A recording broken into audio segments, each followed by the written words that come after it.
نحمده ونصلي على رسوله الكريم اما بعد فاعوذ بالله من الشيطان الرجيم بسم الله الرحمن الرحيم قال الله عز وجل في القرآن المجيد والفرقان الحميد يا أيها الذين آمنوا كتب عليكم الصيام كما كتب على الذين من قبلكم لعلكم تتقون۔ پیارے بھائیوں، بزرگوں، بچوں اور میری پیاری بہنوں، السلام علیکم ورحمۃ اللہ وبرکاتہ۔ الحمدللہ آج ہم اللہ سبحانہ و تعالیٰ کے فضل و کرم سے، اس کی توفیق سے 10 شعبان المعظم 1446 ہجری کو بمطابق 9 فروری 2025 عیسوی کو الحمدللہ اللہ تبارک و تعالیٰ کے گھر میں بیٹھ کر ہم ماہ رمضان کے حوالے سے انشاءاللہ گفتگو کریں گے۔ تو ہم اپنے اس بیان کو شروع کرتے ہیں انشاءاللہ پیارے بھائیوں۔ اس سے پہلے پیارے بھائیوں آپ سب ایک دفعہ درود شریف پڑھ لیجئے۔ اللہم صلی علی محمد وعلی آل محمد کما صلیت علی ابراہیم وعلی آل ابراہیم انک حمید مجید۔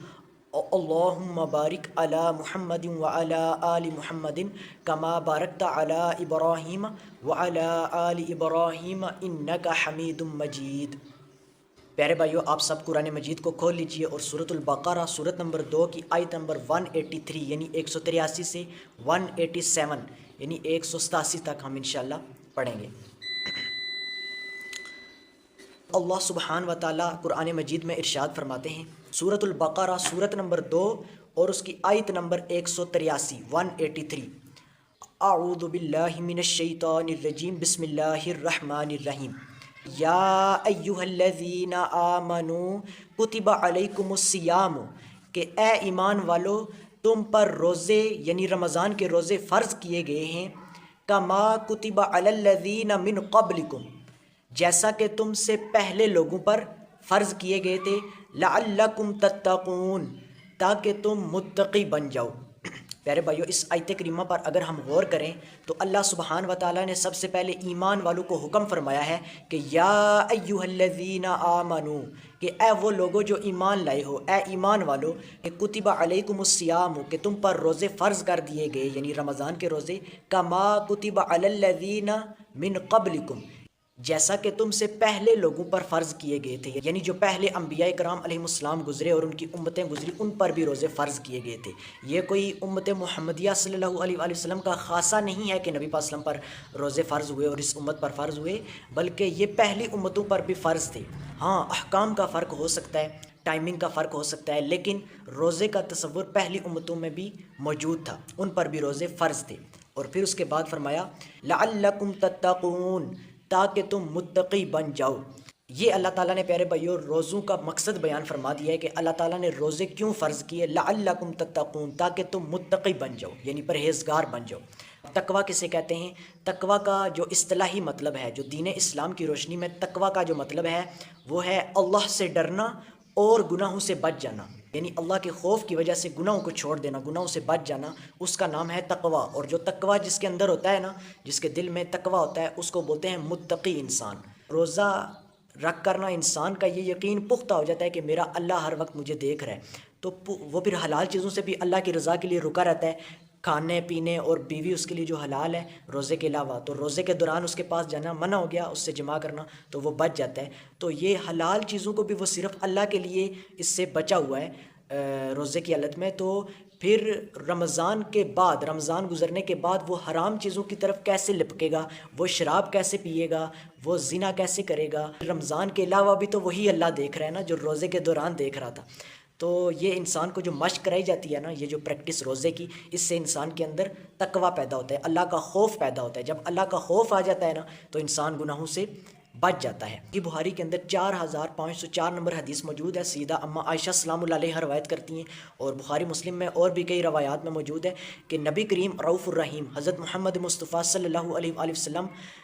رمضان کے روزوں کی فرضیت کے نازل ہونے سے پہلے عاشورہ کا جو روزہ ہے نا عاشورہ کا 10 محرم کا، اس کا حکم فرمایا کرتے تھے صحابہ کرام کو رضوان اللہ علیہ مجمعین، خود بھی روزہ رکھا کرتے تھے اور حکم فرماتے تھے۔ لیکن سیدہ عائشہ سلام اللہ علیہ روایت کرتی ہیں کہ جب رمضان کے روزوں کا حکم نازل ہو گیا، یعنی جب رمضان کے روزے فرض ہو گئے، تو پھر عاشورہ کے روزوں کا اختیار دے دیا اللہ کے نبی صلی اللہ علیہ وسلم نے، یعنی جو چاہے رکھے جو چاہے نہ رکھے۔ پھر نبی پاک صلی اللہ علیہ وسلم نے چونکہ رمضان کے روزے فرض ہو گئے تو عاشورہ کے روزوں کا اختیار دے دیا کہ جو چاہے رکھے جو چاہے نہ رکھے۔ پھر اس کے بعد آیت نمبر 184 ہے،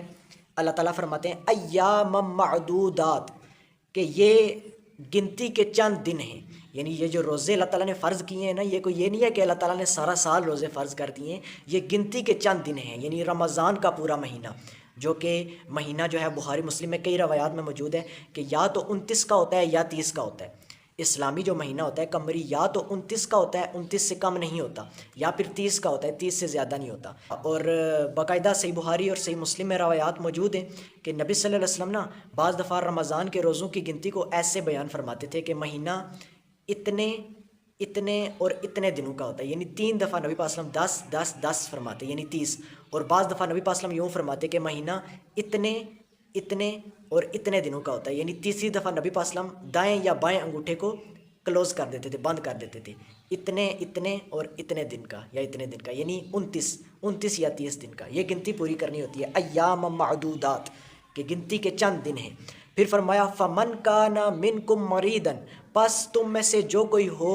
مریض یعنی حالت مرض میں بیمار ہو، او علی سفر یا وہ ہو سفر پر یعنی مسافر ہو کہیں گیا ہو سفر پر،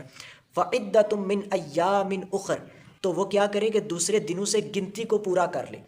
یعنی وہ پھر اگر کوئی بندہ مریض ہے کسی حالت مرض میں بیمار ہے یا وہ سفر پر گیا ہوا ہے تو وہ اس دوران روزے چھوڑ سکتا ہے، اور وہ بعد میں کیا کرے کہ جتنے روزے اس نے حالت مرض میں چھوڑے تھے یا حالت سفر میں چھوڑے تھے ان کی وہ گنتی پوری کر دے، یعنی ان کو گن کے وہ قضا کر لے۔ شوال کے مہینے میں قضا کر سکتا ہے عید کے فوراً بعد، یعنی وہ بعد میں وہ دوسرے دنوں سے گنتی پوری کر لے۔ پھر فرمایا اس کے بعد پیارے بھائیو اس آیت پر بہت زیادہ غور کرنی ہے آپ نے جو ابھی میں تلاوت کرنے لگا ہوں، کیونکہ اس کی دو تفاسیر صحیح الاسناد احادیث سے ثابت ہیں، ان دونوں کو میں پیش کروں گا انشاءاللہ، ان کا خلاصہ بھی پیش کروں گا۔ اللہ تعالیٰ نے فرمایا اس کے بعد کہ وَعَلَى الَّذِينَ يُطِيقُونَهُ فِدْيَةٌ طَعَامٌ مِّسْكِينٌ، اور وہ لوگ جو طاقت رکھتے ہوں یعنی روزہ رکھنے کی طاقت رکھتے ہوں، فِدْيَةٌ طَعَامٌ مِّسْكِينٌ، تو وہ مسکین کو کھانا کھلا دیں فدیے کے طور پر، یہ ان کا فدیہ اللہ تعالیٰ نے بیان فرمایا، یعنی وہ لوگ جو روزہ رکھنے کی طاقت رکھتے ہوں مگر نہ رکھیں۔ یہ پوری آیت میں پڑھوں گا نا، پھر میں اس کی تفسیر انشاءاللہ پیش کروں گا۔ پھر فرمایا فَمَن تَطَوَّعَ خَيْرًا فَهُوَ خَيْرٌ لَّهُ، پس جو شخص خوشی سے خیر کرے یعنی بلائی کرے یعنی زیادہ بلائی کرے، فَهُوَ خَيْرٌ لَّهُ، تو وہ اس کے لیے اچھا ہے، یعنی اگر کوئی ایک مسکین کی جگہ 10 مسکینوں کو کھانا کھلا دے، 20 مسکینوں کو کھانا کھلا دے تو وہ اس کے لیے زیادہ بہتر ہے۔ وَأَن تَصُومُوا، اور اگر روزہ رکھو، خَيْرٌ لَّكُمْ، تو تمہارے لیے بہتر ہے، ان کنتم تعلمون، اگر تم جانو۔ پیارے بھائیو صحیح مسلم کے اندر 2685 نمبر حدیث اور انٹرنیشنل نمبرنگ کے مطابق حدیث نمبر 1145 اور سنن ابی داؤد میں 2315 نمبر حدیث میں موجود ہے کہ حضرت سلمہ بن عقو رضی اللہ تعالیٰ عنہ کہتے ہیں جب یہ آیت نازل ہوئی نا وَعَلَى الَّذِينَ يُطِيقُونَهُ فِدْيَةٌ طَعَامٌ مِّسْكِينٌ، یہ جو آیت ہے نا، یہ آیت جب نازل ہوئی تو سلمہ بن عقو رضی اللہ تعالیٰ عنہ کہتے ہیں کہ ہم میں سے جو شخص روزہ چھوڑنا چاہتا اور فدیہ دینا چاہتا تو وہ یعنی ایسا ہی کرتا تھا، یعنی جان بوجھ کر لوگ روزہ چھوڑ دیتے تھے اور فدیہ دے دیتے تھے مسکین کو، کیونکہ ابتدائی اسلام میں نا لوگوں کو روزہ رکھنے کی عادت نہیں تھی، تو وہ کیا کرتے تھے، فدیہ دے دیتے تھے، جان بوجھ کر روزہ چھوڑ دیتے تھے۔ تو پھر حضرت سلمہ بن عقو کہتے ہیں کہ یہاں تک کہ وہ آیت نازل ہوئی، یہ آیت نمبر 185 اسی سے جو بعد والی آیت ہے، اس میں اللہ تعالیٰ نے جو حکم فرمایا نا اس حکم نے اس حکم کو منسوخ کر دیا۔ واضح اللہ تعالیٰ نے رمضان کے الفاظ بھی بیان فرمائے اور اس میں اللہ تعالیٰ نے فرمایا فَمَن شَهِدَ مِنْكُمُ الشَّهْرَ فَلْيَصُمْ، کہ پس جو کوئی تم میں سے اس مہینے کو پائے یعنی رمضان کے مہینے کو پائے تو فَلْيَصُمْ، تو وہ ضرور روزے رکھے۔ تو اس آیت نے اس حکم کو منسوخ کر دیا۔ یہ سلمہ بن عقو رضی اللہ تعالیٰ عنہ کہتے ہیں اور یہی تفسیر عبداللہ ابن عمر رضی اللہ عنہ نے بیان کی، لیکن جو حضرت عبداللہ ابن عباس نے تفسیر پیش کی ہے نا وہ کچھ یوں ہے، وہ کہتے ہیں صحیح بخاری کے اندر 4505 نمبر حدیث میں وہ کہتے ہیں کہ یہ آیت منسوخ نہیں ہے،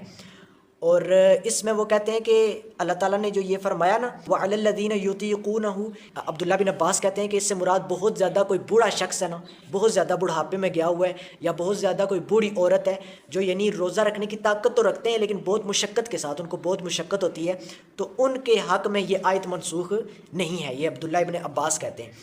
وہ کیا کریں گے کہ ان کا حکم یہی ہے کہ وہ فدیہ دے دیں گے، یعنی ایک مسکین کو 2 وقت کا کھانا، فدیۃ طعام مسکین۔ تو ان 2 تفاسیر کو پڑھنے کے بعد ان کا خلاصہ کچھ یوں نکلتا ہے۔ حضرت سلمہ بن اکو رضی اللہ تعالیٰ نے جو بیان کیا کہ لوگ اس آیت کے نزول کے بعد نا جان بوجھ کر وہ روزے چھوڑ دیتے تھے اور فدیہ دے دیتے تھے، تو اس حکم کو جو دوسرا حکم ہے نا آیت نمبر 185 میں کہ فمن شہید منکم الشہر فلیصم، بس جو شخص تم میں سے اس مہینے کو پائے تو وہ اس میں ضرور روزے رکھے، اس کے اوپر لازم ہے کہ اس میں روزے رکھے۔ اس حکم نے اس حکم کو منسوخ کر دیا، ٹھیک ہے، اس حق میں تو وہ حکم منسوخ ہے۔ لیکن جو لوگ بہت زیادہ بڑھاپے کو پہنچ چکے ہوں، بہت زیادہ یعنی ایسی عمر کو پہنچ گئے ہیں کہ وہ اب بہت مشقت محسوس کرتے ہیں روزے رکھنے میں، بوڑھے ہو چکے ہیں، یا اگر کوئی دائمی مریض ہیں، یعنی ایسے مریض کے جن کو نا مستقبل میں کبھی بھی اپنے ٹھیک ہونے کی امید نہ ہو، جن کو شفا یابی کی امید نہ ہو، جیسے کہ کوئی شوگر کا مریض ہو گیا یا جیسے کہ کوئی ہارٹ پیشنٹ ہو گیا، تو وہ ان کے لیے یہ حکم ان کے حق میں منسوخ نہیں ہے کہ فدیۃ طعام مسکین، وہ مسکین کو کیا کر دیں، فدیہ، وہ مسکین کو کھانا کھلا دیں، یہ ان کا فدیہ، تو یہ ان کے حق میں منسوخ نہیں ہے۔ کوئی دائمی مریض ہو جس کو یعنی مستقبل میں کبھی بھی ٹھیک ہونے کی امید نہ ہو اپنے مرض سے، یا اگر کوئی بہت زیادہ بڑھاپے کو پہنچ چکا ہے، تو ان کے حق میں یہ حکم منسوخ نہیں ہے۔ لیکن جو لوگ طاقت رکھتے ہوں روزے کی، ان کے حق میں یہ حکم منسوخ ہے۔ یہ اس تفسیر کا خلاصہ ہے۔ اگلی آیت ہے جی آیت نمبر 185، اس میں اللہ تبارک و تعالیٰ فرماتے ہیں شہر رمضان الذی انزل فیہ القرآن، کہ رمضان وہ مہینہ ہے جس میں قرآن نازل کیا گیا، یعنی اللہ تبارک و تعالیٰ نے دیکھیں کتنی بڑی فضیلت دی ہے رمضان کے مہینے کو کہ اس میں اللہ تعالیٰ نے قرآن نازل کیا۔ تو پیارے بھائیو، یہ بہت بڑی فضیلت ہے رمضان المبارک کو، اور قرآن رمضان میں کب نازل ہوا وہ رات بھی اللہ تعالیٰ نے بتا دی ایک دوسری صورت میں، سورۃ القدر کی جو پہلی آیت ہے، اس میں اللہ تبارک و تعالیٰ فرماتے ہیں انا انزلناہ فی لیلۃ القدر، کہ بلا شبہ ہم نے اس یعنی قرآن کو فی لیلۃ القدر یعنی لیلۃ القدر میں اتارا، بڑی قدر و منزلت والی رات میں اتارا۔ اب پیارے بھائیو، اس سے مراد کیا ہے کہ رمضان میں قرآن اترا؟ اس میں بعض مفسرین یہ کہتے ہیں کہ اس سے قرآن کا لوح محفوظ سے آسمان دنیا تک اترنا مراد ہے، یعنی ایک ہی مرتبہ لیلۃ القدر میں، شب قدر میں لوح محفوظ سے قرآن مجید آسمان دنیا پر نازل ہوا، پھر وہاں سے تھوڑا تھوڑا کر کے 23 سال میں، تقریباً 23 سال میں زمین پر نبی کریم رؤوف الرحیم حضرت محمد مصطفیٰ صلی اللہ علیہ وآلہ وسلم پر نازل ہوا 23 سال میں۔ ایک مفسرین کا گروہ یہ کہتا ہے، اور دوسرا یہ کہتا ہے کہ اس سے مراد پہلی وحی ہے جو کہ غار ہیرا میں ہوئی، یعنی جو پہلی وحی نازل ہوئی نا نبی پاک صلی اللہ علیہ وسلم پر، وہ رمضان المبارک کے مہینے میں شب قدر والی رات کو نازل ہوئی، جو کہ سورۃ الاقراء کی جو پہلی 5 آیات نازل ہوئی۔ پھر اللہ تعالیٰ نے فرمایا کہ ہدی للناس، کہ اس میں ہدایت ہے ناس کے لیے، یعنی لوگوں کے لیے، تمام لوگوں کے لیے، اس میں تمام لوگوں کے لیے ہدایت ہے، یعنی قرآن میں یہاں پر فرمایا ہدی للناس، اور سورۃ البقرہ کے شروع میں اللہ تعالیٰ نے فرمایا کہ ہدی للمتقین، کہ اس میں ہدایت ہے تقوی والوں کے لیے، یعنی جو اللہ کا ڈر رکھتے ہیں، پرہیزگار جو لوگ ہیں ان کے لیے ہدایت ہے۔ مطلب کیا ہے؟ وہاں پر فرمایا ہدی للمتقین اور یہاں پر فرمایا ہدی للناس۔ اس سے مراد یہ ہے کہ میں آپ کو ایک مثال کے ذریعے یہ بات سمجھاتا ہوں، جیسے کہ اللہ تعالیٰ آسمان سے جب بارش نازل فرماتے ہیں تو بارش اللہ تعالیٰ کی رحمت ہے، بارش اللہ تعالیٰ جس علاقے میں نازل فرماتے ہیں نا، اس علاقے کی ہر زمین کی طرف بارش کا پانی جاتا ہے، چاہے وہ زمین بنجر ہو یا چاہے وہ زرخیز ہو، سرسبز و شاداب ہو، ہر زمین کی طرف پانی جاتا ہے۔ لیکن بارش کے پانی سے فائدہ کس زمین کو ہوگا؟ جو زرخیز ہوگی، جو فصل اگنے کے قابل ہوگی۔ جو بنجر زمین ہے اس کو بارش کے پانی سے کوئی فائدہ نہیں ہوگا۔ اسی طرح قرآن جو ہے نا، یہ نازل تو تمام انسانوں کی ہدایت کے لیے ہوا ہے، لیکن قرآن سے ہدایت حاصل وہ لوگ کریں گے جن کے دل کی زمین زرخیز ہوگی، یعنی جن کے دل کے اندر تقویٰ ہوگا، پرہیزگاری ہوگی، اللہ کا خوف ہوگا، تو وہ ہدایت پائیں گے قرآن سے۔ پھر فرمایا وَبَيِّنَاتٍ مِّنَ الْهُدَىٰ، اور ہدایت کی روشن دلیلیں ہیں، والفرقان، اور حق و باطل میں فرق کرنے والی۔ فرقان کا مطلب ہوتا ہے حق اور باطل میں فرق کرنے والی۔ قرآن کو اللہ تعالیٰ نے فرقان کہا ہے، حق و باطل میں فرق کرنے والی کتاب. یعنی یہ رمضان وہ مہینہ ہے جس میں قرآن نازل کیا گیا، جو کہ ہدایت ہے تمام انسانوں کے لیے، اور اس میں ہدایت کی روشن دلیلیں ہیں اور حق و باطل میں فرق کرنے والی یہ کتاب ہے، یعنی قرآن. پھر اس کے بعد فرمایا فمن شہد منکم الشہر فلیصم، پس جو کوئی تم میں سے اس مہینے کو پائے فلیصم، تو وہ اس میں ضرور روزے رکھے. پھر فرمایا ومن کان مریضا، اور جو کوئی مریض ہو، او علی سفر، یا وہ سفر پر ہو، فعدۃ من ایام اخر، تو وہ کیا کرے کہ دوسرے دنوں سے گنتی پوری کر لے. یرید اللہ بکم اليسر، کہ اللہ تو تمہارے ساتھ آسانی کا ارادہ فرماتا ہے، ولا یرید بکم العسر، اور وہ تمہارے ساتھ مشکل کا ارادہ نہیں فرماتا. یعنی اللہ تو آسانی چاہتا ہے، اللہ مشکل میں ڈالنا نہیں چاہتا. اور دوسری جگہ پہ سورۃ البقرہ ہی میں آخری آیات میں اللہ تعالیٰ نے واضح فرمایا کہ لا یکلف اللہ نفسا الا وسعها، کہ اللہ کسی بھی نفس پر، کسی بھی جان پر اس کی طاقت سے زیادہ بوجھ نہیں ڈالتا. یعنی یہ جو اللہ نے رخصت دے دیا نا، سفر میں ہے تو روزے چھوڑ سکتے ہو، بعد میں قضا کر سکتے ہو، اگر مریض ہے کوئی بندہ تو تب بھی بعد میں قضا کر سکتے ہیں. تو یہ اللہ تعالیٰ نے آسانی کا معاملہ فرمایا ہے. اور یہاں پر پیارے بھائی یہ بات یاد رکھیں، سفر چاہے جس طرح کا بھی ہو، چاہے گھوڑوں پہ کیا جائے سوار ہو کر، چاہے اونٹوں پہ سوار ہو کے کیا جائے، چاہے ٹرین کا ہو، چاہے جہاز کا ہو، چاہے جتنا مرضی آرام دہ ہو، سفر سفر ہی ہوتا ہے. سفر ایک خود بظاہر مشکل ہوتا ہے، چاہے جتنا مرضی آرام دہ ہو. تو سفر میں اللہ تعالیٰ نے چھوٹ دے دی ہے کہ انسان روزوں کو قضا کر سکتا ہے، بعد میں دوسرے مہینوں میں وہ دوسرے دنوں میں گنتی پوری کر سکتا ہے. اور پھر فرمایا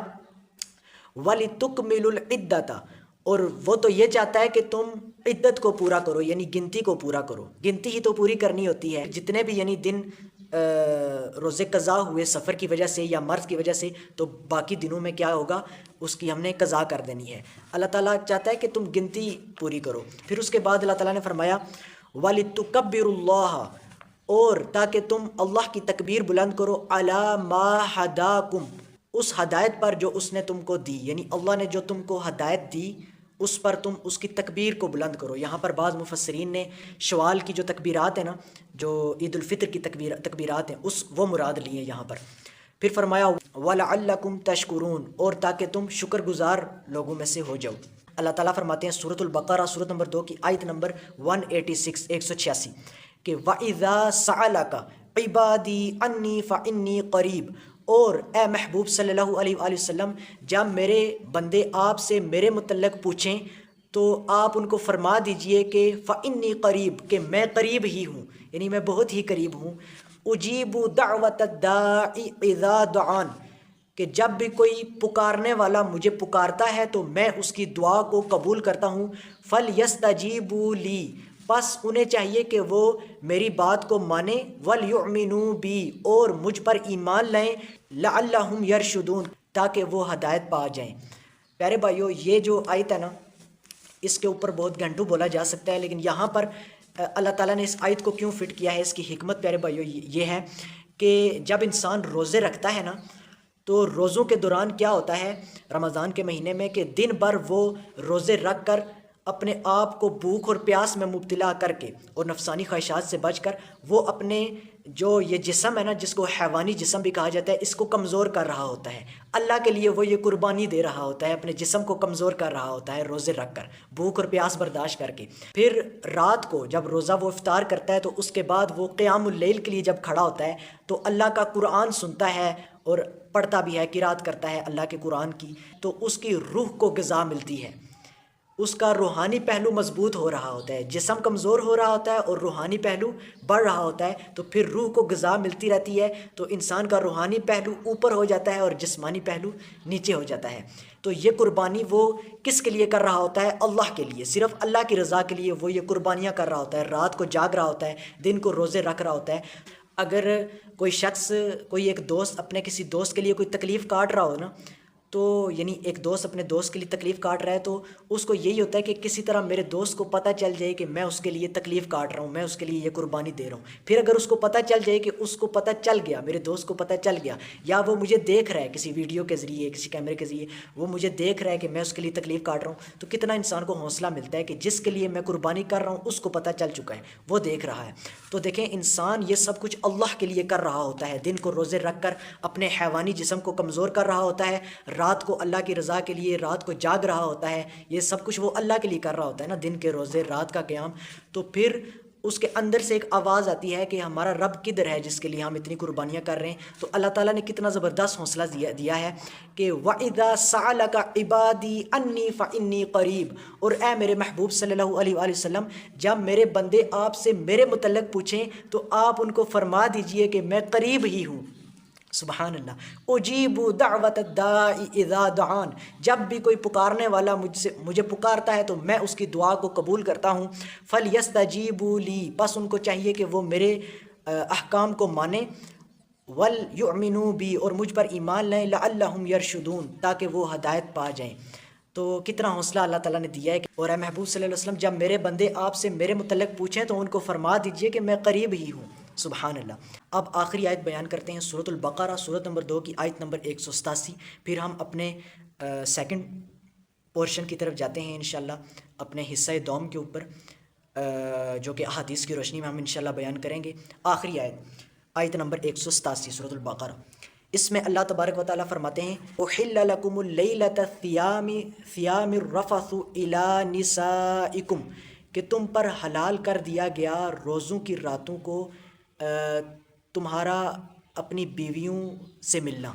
یعنی رمضان کی جو روزوں کی راتیں ہیں نا، تو روزوں کی راتوں کو تم پر حلال کر دیا گیا ہے تمہارا اپنی بیویوں سے ملنا، ان سے یعنی ازدواجی تعلق قائم کرنا، ان سے ملاقات کرنا. پیارے بھائیو، یہ بات یاد رکھیں کہ رمضان کا جب حکم نازل ہوا، رمضان کے روزوں کا جب فرض ہوئے، تو اس وقت کوئی رمضان کی راتوں کا کوئی واضح حکم قرآن میں نازل نہیں ہوا کہ راتوں میں بیویوں کے پاس جا سکتے ہیں یا نہیں. لیکن اس وقت یہ تھا کہ رمضان میں نا رات کو جب روزہ بندہ افطار کرتا، ٹھیک ہے، جب غروب آفتاب کے بعد، تو اس کے بعد اگر کوئی سو جاتا یا عشاء کی نماز پڑھ لیتا رات کو، تو عشاء کی نماز پڑھنے کے بعد وہ اپنی بیوی سے ازدواجی تعلق قائم نہیں کر سکتا تھا. اسی طرح کھانا پینا بھی پابندی ہو جاتی تھی، پھر اگلا روزہ شروع ہو جاتا تھا. تو پھر کچھ صحابہ کرام رضوان اللہ علیہم اجمعین سے رہا نہ گیا، وہ اپنے آپ سے خیانت کر بیٹھے. تو پھر اللہ تعالیٰ نے واضح یہ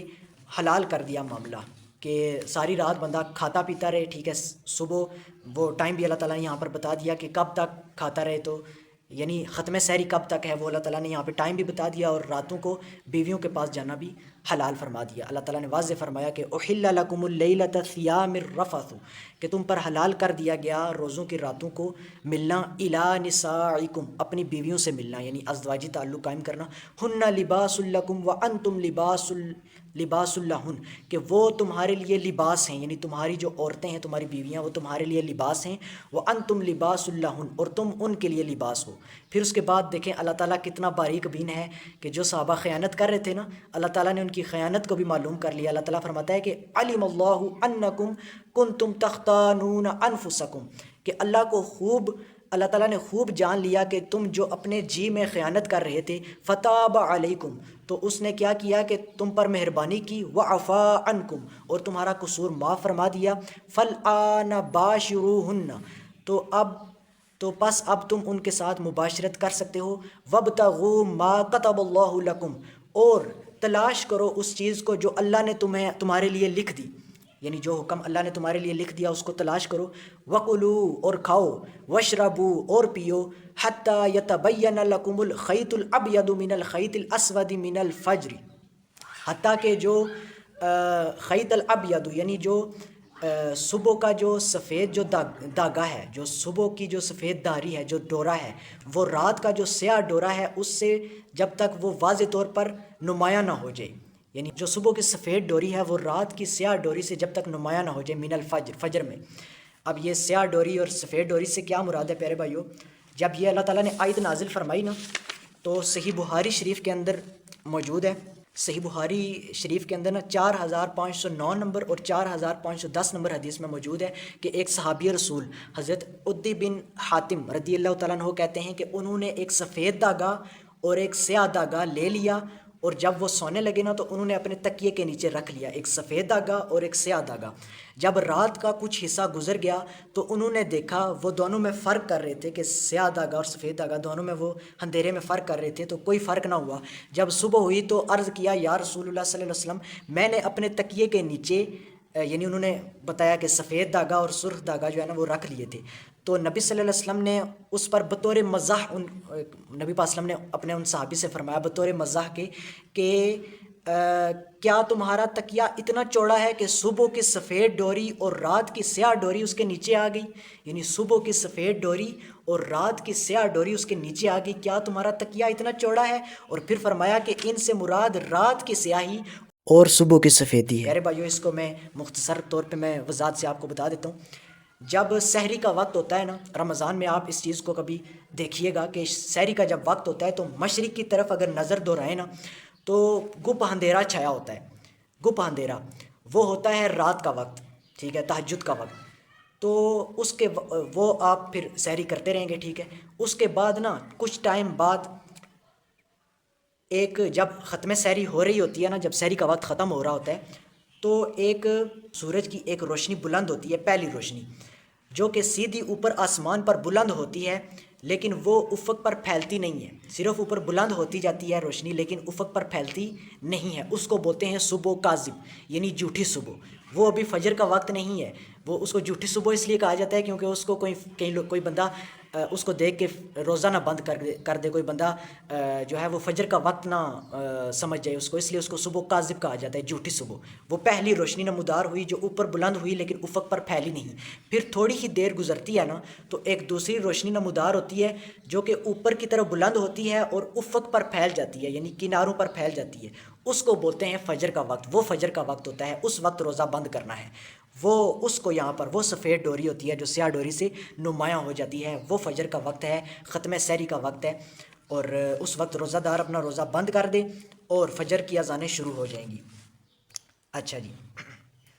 پھر اس کے بعد اللہ تعالیٰ نے فرمایا،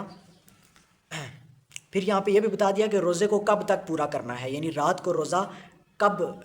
کھولنا ہے وہ بھی بتا دیا۔ ثم اتم الصیام الی اللیل، پھر روزے کو پورا کرو الی اللیل، لیل کے الفاظ ہیں رات تک،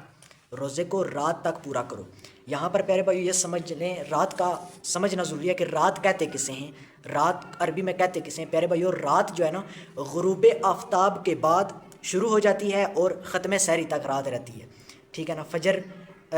صبح فجر سے پہلے وہ ساری رات ہی رہتی ہے، ٹھیک ہے، طلوع غروب آفتاب کے بعد۔ لیکن یہ بات یاد رکھیں کہ غروب آفتاب کا یقین ہونا ضروری ہے۔ یہ نہیں ہے کہ ابھی روشنی نمایاں ہے تو آپ روزہ کھول دیں، یہ نہیں ہے۔ سورج کی ٹکیا غائب ہو جائے، جب سورج جو ہے وہ جب پورا غروب ہو جائے تو اس کے بعد رات شروع ہوگی، ٹھیک ہے نا۔ اور یہ وہ وقت ہوتا ہے جب مشرق کی طرف سے نا، یہ باقاعدہ صحیح حدیث موجود ہے